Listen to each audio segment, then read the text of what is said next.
महाराष्ट्र राज्य स्थापनेच्या 66व्या वर्धापन दिनानिमित्त कोल्हापूर महापालिकेच्या वतीनं कर्मवीर विठ्ठल रामजी शिंदे चौक इथं ध्वजारोहण करण्यात आलं। महापौर रूपा राणी निकम यांनी यावेळी उपस्थितांना संबोधित केलं।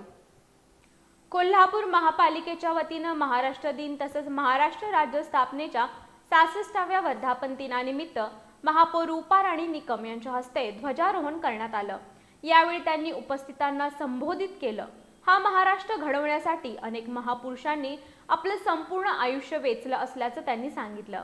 यावेळी आयुक्त डॉक्टर राजेंद्र भारुड, स्थायी समिती सभापती विशाल शिराळे, महिला बाल कल्याण समिती सभापती कौसर बागवान, उपसभापती दीपा ठाणेकर, सभागृह नेता मुरलीधर जाधव, विरोधी पक्षनेता राजेश लाटकर, अतिरिक्त आयुक्त रविकांत अडसूळ, नगरसेवक संजय मोहिते, सुनील वाडकर, अभिजित मोकाशी, नगरसेविका वंदना मोहिते, उपायुक्त परितोष कंकाळ, किरण कुमार धनवाडे यांच्यासह पदाधिकारी, नगरसेवक, अधिकारी आणि कर्मचारी उपस्थित होते।